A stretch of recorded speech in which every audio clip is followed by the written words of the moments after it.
গো, কাল তো মিনুকে নিয়ে জামাই আসছে। হ্যাঁ, জামাই ষষ্ঠীতে জামাইকে কি খাওয়াবে ঠিক করেছ?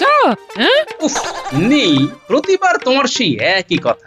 জামাইকে আবার আলাদা কি খাওয়াবো বলো তো? আমরা যা খাই জামাইও তাই খাবে। কাল দেখলাম ঘরের চালে একটা বড় মিষ্টি কুমড়ো হয়েছে, ওটা দিয়ে ভালো করে মিষ্টি কুমড়োর ঘন্ট করবে, আর আমি চুনোপুটি এনে দেবো, ওটা দিয়ে একটু ঝোল বানিয়ে দেবে, তাহলেই তো হয়ে গেল। এই জামাই ষষ্ঠীতে জামাইকে আমি মিষ্টি কুমড়োর ঘন্ট আর চুনোপুটির ঝোল খাওয়াবো? সত্যি কৃপণ দেখেছি, কিন্তু তোমার মতো হার্ড কৃপণ একটাও দেখিনি। হ্যাঁ, এই শোনো গিন্নি, ওই একদিনে রাজ্যের খাবার নিয়ে এসে জামাইকে খাওয়ালেই জামাই আদর হয় না, বুঝলে? তাহলে আর কি, কুমড়োর ঘন্ট আর চুনোপুটির ঝোল খাওয়ালে জামাই আদর হয়? হ্যাঁ, এই শোনো, আমি তোমাকে সাফ বলে দিচ্ছি, সেদিন ইলিশ মাছ, কাতলা মাছ, চিংড়ি মাছ, পাবদা মাছ এই সব যদি না নিয়ে এসেছ না, তাহলে তোমার একদিন কি আমার একদিন। হ্যাঁ, ইলিশ মাছ, হ্যাঁ, ইলিশ মাছ কত করে কেজি সেটা জানো? বাজারে তো যাও না, বুঝবে কিভাবে? ইস ইস, মুখের কি চিনি। বছরে একবারই আমার জামাইটা জামাই ষষ্ঠীতে আসে, তাও এই লোকটা সহ্য হয় না। এই শোনো, আমি যা যা বললাম তাই যদি বাড়িতে না আসে, তবে আমি কিন্তু বাড়িতে কুরুক্ষেত্র পাকিয়ে দেবো, এই বলে দিলাম। হ্যাঁ, আরে এটা বউ নাকি সমুদ্রের ঢেউ, যেখান দিয়ে যাবে একবারে ভাসিয়ে নিয়ে যাবে। তবে আমার নামও গোপাল, আমি জামাইকে ওই চুনোপুটির ঝোল খাইয়েই ছাড়বো। হ্যাঁ,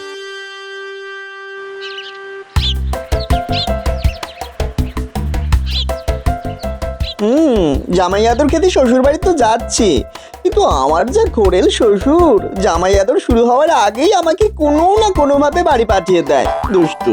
কিন্তু এইবার আমাকে যেইভাবেই হোক শ্বশুর বাড়িতে একেবারে গেঁথে বসতে হবে।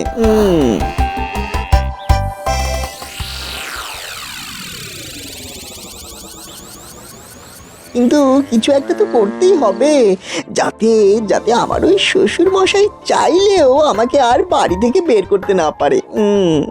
কি করি কি করি কি করি কি করি? পেয়েছি পেয়েছি পেয়েছি, এই দাতব্য চিকিৎসালয় আমার সব সমস্যার সমাধান। হ্যাঁ গো, বাড়ির তো প্রায় কাছাকাছি চলে এলাম, বাড়ির জন্য তো একটু মিষ্টি নিতে হবে। হ্যাঁ হ্যাঁ হ্যাঁ, আমিও সেই কথাই ভাবছি, বুঝলে? জামাই ষষ্ঠীতে যাচ্ছি, মিষ্টি তো নিতেই হবে। তুমি গরুর গাড়ি করে তোমার বাপের বাড়ি চলে যাও, আমি এখানে নেমে যাচ্ছি। এখান থেকে হেঁটে ভোলা ময়নার দোকানে যাই, সেখান থেকে একেবারে টাটকা মিষ্টি নিয়ে শ্বশুর বাড়ি যাচ্ছি। আচ্ছা আচ্ছা, ঠিক আছে, তুমি বরং তাই করো। তুমি তাহলে মিষ্টি নিয়ে এসো, আমি এগোচ্ছি। হ্যাঁ হ্যাঁ হ্যাঁ, তুমি এগো। যাই, আগে তাড়াতাড়ি আমার কাজটা সেরে ফেলি, তারপর মিষ্টি নিয়ে শ্বশুর বাড়িতে গিয়ে শ্বশুর মশাইকে একবার চমকে দেবো।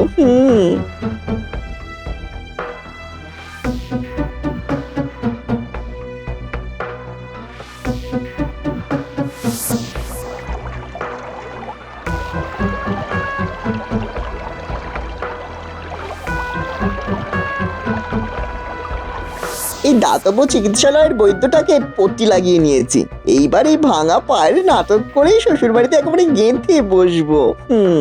শ্বশুর মশাই চাইলেও আমাকে আর বাড়ি থেকে বের করতে পারবে না। যাই, এবারে ভোলা ময়রার মিষ্টির দোকান থেকে মিষ্টি নিয়ে শ্বশুর বাড়ির দিকে হাতটা দিই।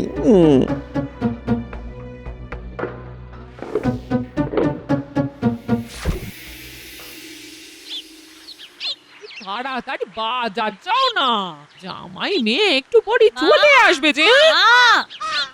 ওমা, ও মা, ওই দেখো মিনু চলে এসেছে।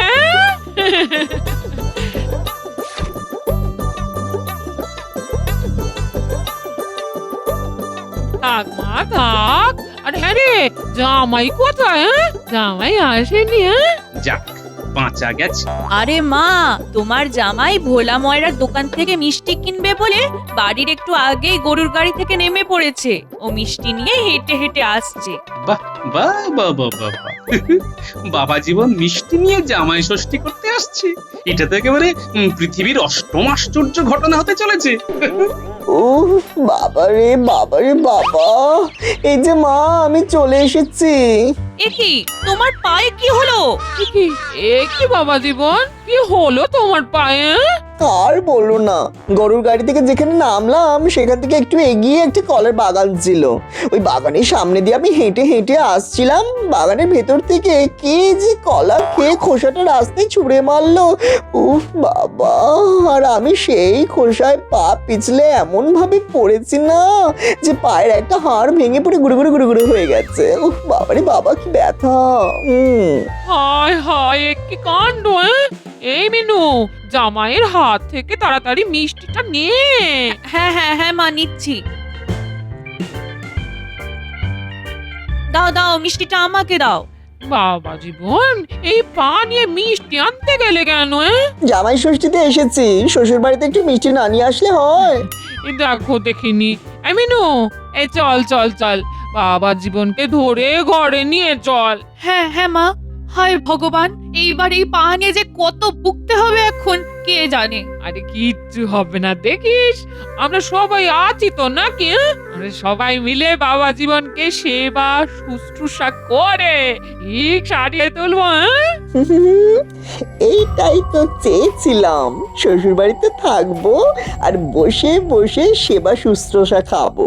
গো, তুমি দাঁড়িয়ে আছো কেন? এসো না, এটা জামাইকে ধরো, বাবা জীবনকে ঘরে শুয়ে দিতে হবে যে। হ্যাঁ হ্যাঁ, ধরি ধরি ধরি। আস্তে আস্তে বাবা জীবন, আস্তে আস্তে। বাবারে বাবা, উফ কি যন্ত্রণা। দেখো দেখিনি, জামাই ষষ্ঠীর আগের দিনে কি কাণ্ডটাই না হলো। বৈদ্য বলেছে একেবারে 1 মাস কোনো নড়াচড়া করা যাবে না, না হলে নাকি বাকি হাড়গুলোও ভেঙে যাবে। না না জামাই, বৈদ্য যখন বলেছে তখন তুমি 1 মাস নড়াচড়া করো না। 1 মাস কেন, দরকার হলে 2 মাস তুমি শুয়ে থাকো। এটা তো তোমারই বাড়ি নাকি? ওরে বাবা রে, 2 মাস এই জামাইকে শুয়ে শুয়ে খাওয়ালে তো আমাকে পথে বসতে হবে। না না, বাবা জীবনকে যেভাবেই হোক তাড়াতাড়ি সুস্থ করে তুলতে হবে। তা বাবা জীবন, তুমি কোনো বৈদ্যকে দেখিয়েছো? ইয়ে মানে ওই তো কলার বাগানের সামনে একটা দাতব্য চিকিৎসালয় আছে না, ওখানে যে বৈদ্য আছে তাকেই দেখিয়েছি। আরে ওটা তো হাতুড়ে বৈদ্য।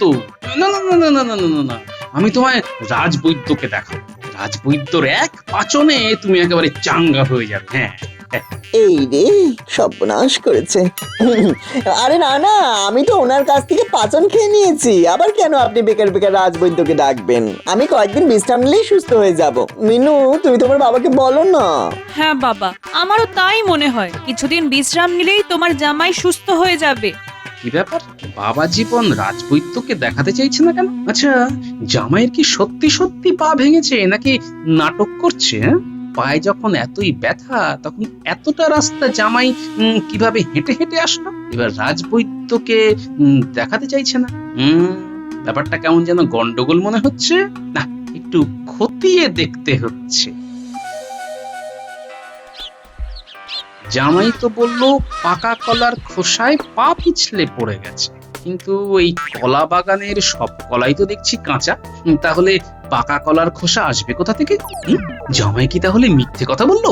না, ব্যাপারটা আরেকটু খতিয়ে দেখতে হবে। ওই তো সেই দাতব্য চিকিৎসালয়, সেখানকার বৈদ্যকে চেপে ধরলেই সব ব্যাপার বেরিয়ে আসবে। হ্যাঁ হ্যাঁ। আরে হ্যাঁ, আপনার জামাইয়ের তো খুব লেগেছে। 1 মাস তো কোনো মতেই বিছানা থেকে উঠতে পারবে না। হ্যাঁ তাই নাকি? এত লেগেছে? হ্যাঁ, এখন যদি উনি বিছানা থেকে উঠতে যান তবে বাকি হাড়গোড়গুলো একেবারে ভেঙে গুঁড়ো গুঁড়ো হয়ে যাবে। ওনাকে এখন 1 মাস বিছানা থেকে কোনো মতেই উঠতে দেওয়া যাবে না। মনে হচ্ছে জামাই এই বৈদ্যকে মুখ বন্ধ করার জন্য ভালোই অর্থ দিয়েছে। হ্যাঁ, আমিও বরং একটা চাল চেলে দেখি। এই বৈদ্য নিশ্চয়ই আমার চালে আটকাবে।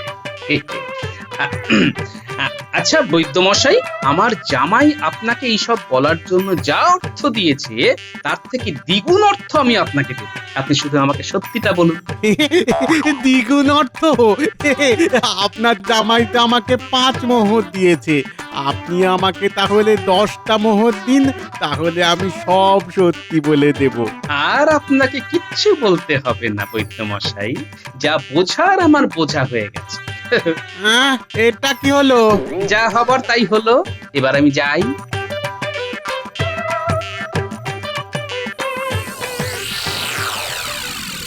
রাজবৈদ্য, তোমাকে একটু আমার সাহায্য করতে হবে। আরে গোপাল, বলো না কি করতে হবে, বলো। ব্যাস, তুমি শুধু এইটুকু করে দাও, তারপর সবকিছু আমি সামলে নেব। গোপাল, তুমি কিচ্ছু চিন্তা করো না, তুমি যেমন যেমন বলবে আমি তেমনটাই করব। তাহলে আর দেরি করে লাভ নেই, চলো আমার সাথে আমার বাড়ি। হ্যাঁ হ্যাঁ, চলো চলো চলো।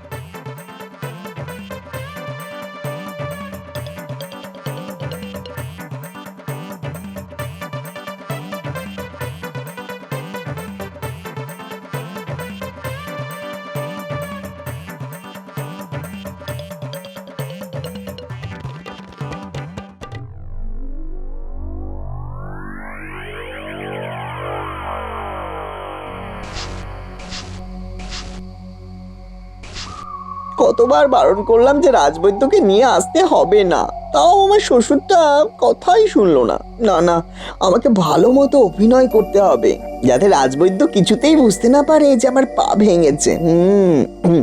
উফ বাবারে, কি ব্যথা কি ব্যথা, উফ। রাজবৈদ্য, কি বুঝলে? গোপাল, হাড়টা কতটা ভেঙেছে ঠিক বোঝা যাচ্ছে না। তাহলে কি হবে? বিজ্ঞানীকে দিয়ে একটা রক্ত পরীক্ষা করতে হবে, তবেই বোঝা যাবে হাড়টা কতটা ভেঙেছে। ওরে বাবারে বাবারে, না না, রক্ত পরীক্ষা মানে তো সুচ ফোটাতে হবে। আমি সুচ ফোটাবো না, না না না, আমি সুচ ফোটাবো না, আমার খুব ভয় করে। বাবা জীবন, সূচ দেখে ভয় পেলে হবে? তোমার পা ভেঙে গেছে, চিকিৎসা করার জন্য তো রক্ত পরীক্ষা করতেই হবে। হ্যাঁ বাবা জীবন, তুমি আর না করো না, তোমাকে এইভাবে দেখতে আমাদের খুব কষ্ট হচ্ছে। হ্যাঁ গো, একটু কষ্ট করে রক্ত পরীক্ষাটা করে নাও, তাহলে দেখবে রাজবৈদ্য তোমার চিকিৎসাটা ভালোভাবে করতে পারছে। এখন যদি বলি আমি রক্ত পরীক্ষা করাবো না, তখন আবার সবাই সন্দেহ করতে পারে। একটু সহ্য করে রক্ত পরীক্ষাটা করেই নি, পরে তো শুয়ে শুয়ে আরাম খেতে পারবো। তো পরীক্ষা করতে 2 দিন সময় লাগবে। ততদিন তুমি তোমার জামাইকে 2 বেলা নিম পাতা আর কালমেঘ পাতা একসাথে বেটে সেই রস খাওয়াতে হবে। নিম পাতা আর কালো মেঘ পাতার রস, ইস কি তিতো। হ্যাঁ, আর দুপুরে ভাতের সাথে নুন ঝাল ছাড়া পেঁপের পাতলা ঝোল, এটাই এখন তোমার পথ্য। আমি রক্ত পরীক্ষাটা করে বুঝে নিই যে আসল ব্যাপারটা কি হয়েছে, তারপর ওই পরশু থেকে তোমার চিকিৎসা শুরু করব। এ বাবা, কাল জামাই ষষ্ঠীতে কোথায় ভেবেছিলাম এই বাবা জীবনকে একটু ইলিশ মাছের সর্ষে বাটা পাবদা মাছের ঝাল করে খাওয়াবো, তো এখন তো দেখছি জামাই আমার কিছুই খেতে পারবে না। গিন্নি, তোমার খাওয়া আগে নাকি জামাইয়ের শরীর আগে? হ্যাঁ, না না, তা তো ঠিকই, না না, আমি কাল ওকে ওই পেঁপে দিয়ে পাতলা ঝোলই করে দেবো। হ্যাঁ জামাই, তুমি যদি চলো ডালে ডালে, আমিও চলি পাতায় পাতায়।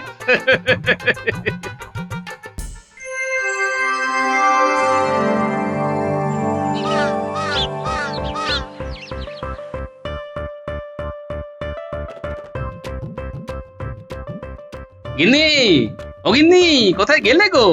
এই না, বাজার নিয়ে এসেছি। উফ, আজকে যা বাজারে ভিড়, পুরো একেবারে ঘেমে গেলাম। কই গো গিন্নি, কোথায় গেলে গো? বাজারটা নাও না। আসছি, ওই দাও। কি বাজার আনলে শুনি? খুলে দেখো, বিশাল একটা ইলিশ মাছ এনেছি। ওটা দিয়ে বেশ করে সর্ষে পাতুরি রান্না করো। আর জামাইয়ের জন্য একটা বড় পেঁপে এনেছি, বুঝলে? ওটা দিয়ে জামাইয়ের জন্য ওই পাতলা করে পেঁপের ঝোল করো। হ্যাঁ, ঠিক আছে, ঠিক আছে, যাই আমি তাহলে রান্নাটা বসিয়ে দিই। এই কত বেলা হয়ে গেল।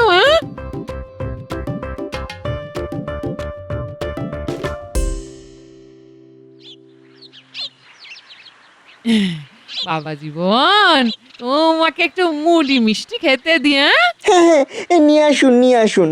মনে হচ্ছে এইবার আমার জামাই আদরের পালা শুরু হচ্ছে। আচ্ছা বাবা। অমিনু, কাল যে জামাই মিষ্টি আনলো, সেখান থেকে মিষ্টি নিয়ে জামাইকে একটু মুড়ি মিষ্টি দিয়ে যা। আয়। আরে গিন্নি, দাঁড়াও দাঁড়াও, কি করছো? কেন? আমি এবার কি করলাম? বাজারে যাবার সময় আমার ওই রাজবৈদ্যর সাথে দেখা হয়েছিল। রাজবৈদ্য বলল জামাইয়ের রক্তে শর্করা আছে, তাই মিষ্টি খাওয়া বারণ। সকালবেলা নিম পাতা আর কালো মেঘ পাতার পাচন খেতে হবে, আর দুপুরে পেঁপের ঝোলের সাথে করলা আর নিম পাতা ভাজা খেতে হবে। ও হ্যাঁ, তাই নাকি? এই তাহলে আমি এক্ষুনি নিমের পাচন করে আনছি। হ্যাঁ, শুধু নিম না, তার সাথে কালো মেঘের পাতাও দেবে। তারপর দুটো পাতা একসাথে ভালো করে ঘেটে রস করবে। হ্যাঁ, হ্যাঁ, হ্যাঁ, আমি এক্ষুনি আনছি।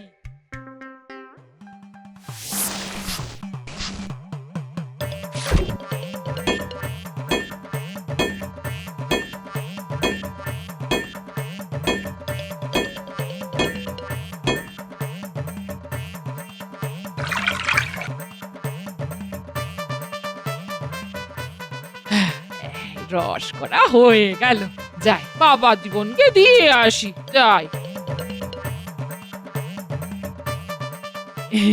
এই নাও বাবা জীবন, এটা খেয়ে নাও।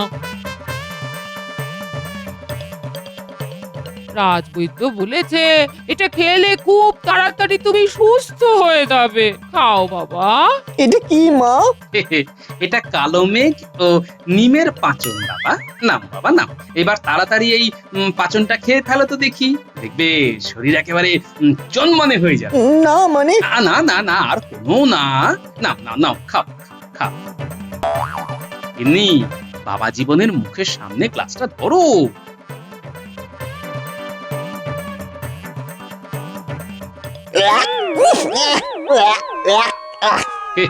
বাবা জীবন, কেমন লাগছে জামাই আদর?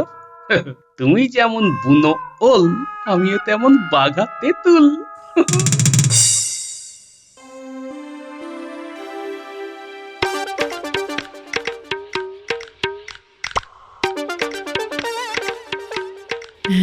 নাও বাবা, খাও খাও। তাই ভেবেছিলাম জামাই ষষ্ঠীর দিন জামাইয়ের মুখে একটু ভালো মন্দ তুলে দেবো কিছু, কিন্তু সবই আমার পোড়া কপাল।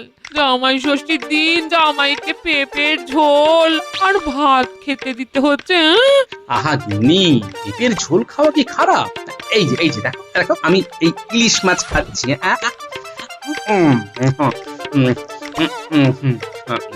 এতে কত ক্ষতি হলো বলো তো? এই সামনে ইলিশের গন্ধে চারিদিক ম করছে, আর আমার পাতে পেঁপের ঝোল টলটল করছে। কেন যে এই পা ভাঙা নাটকটা করতে গেলাম? অন্তত আজকের দিনটা তো ভালো মন্দ খেতে পারতাম। ধুর। বাবা জীবন, এবার খাওয়া শুরু করো বাবা।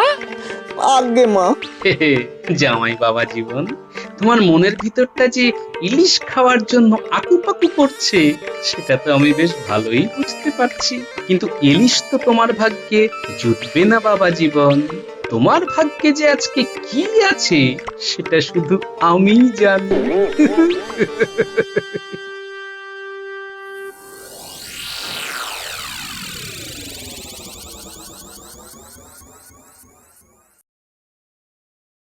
গোপাল, গোপাল, ওই তো রাজবৈদ্য চলে এসেছে।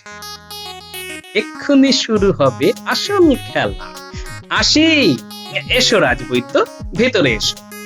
আজকের মধ্যেই তোমার জামাইয়ের পাটা শল্য চিকিৎসা করে কেটে ফেলতে হবে, নইলে আর কোনোদিনও তোমার জামাই হাঁটতে পারবে না। তাই নাকি?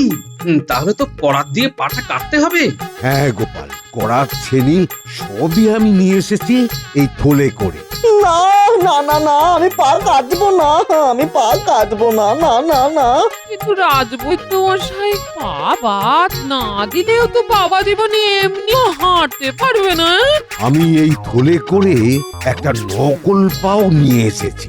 এটা আমি তোমার জামাইয়ের পায়ে জুড়ে দেব, তাহলেই তোমার জামাই আবার হাঁটতে পারবে। হ্যাঁ গোপাল, তোমরা এখন এই ঘর থেকে যাও, আমাকে চিকিৎসাটা করতে দাও। আমি না ডাকলে কেউ এই ঘরে আসবে না। আচ্ছা রাজবৈদ্য, চলো গিন্নি। এই মিনু, চল রে। ওরে বাবা রে বাবা, না না, আমি আমার পা বাদ দিতে দেব না, কিছুতেই দেব না, আমি আমার পা বাদ দিতে দেব না। এই যে আমার পা একদম ঠিক হয়ে গেছে, আমার পা একদম ঠিক হয়ে গেছে। দেখুন না, দেখুন, দয়া করে আমার পাটা কাটবেন না। কি? আমি এদিকে তোমার চিন্তায় চিন্তায় মরছিলাম। সেটা তো আমি অনেক আগেই বুঝেছিলাম, তাই আমি ইচ্ছে করে রাজবৈদ্যকে দিয়ে বলিয়ে জামাইকে পেঁপের ঝোল নিম পাতার রস খাইয়েছি, যাতে জামাইয়ের একটু শিক্ষা হয়। হ্যাঁ, আমি এই গোপালের কথা মতোই সব কিছু করেছি। আজকেও এই শল্য চিকিৎসার ব্যাপারটাও গোপালই আমাকে বলে দিয়েছে। হায় হায় হায় বাবা জীবন, তুমি শেষে এইভাবে আমাদের ঠকালে। ছি ছি ছি ছি ছি, মা বাবার সামনে এইভাবে আমার মুখটা পোড়াতে তোমার লজ্জা করলো না? মা, ঝেঁটাটা কোথায় গেল? হ্যাঁ, আজকে ঝেঁটা মেরে ওকে এই বাড়ি থেকে বিদায় করব। এ কি, তুমি আমাকে এই জামাই ষষ্ঠী দিনে ঝ্যাঁটা দিয়ে মারবে নাকি? ওরে বাবা রে, আমি পালাই। ওরে বাবা রে বাবা রে বাবা। কি গিন্নি, জামাই ষষ্ঠীর শখ মিটল? তোমার জামাই তো নিজের ফাঁদে নিজেই কেঁদে ফেললো।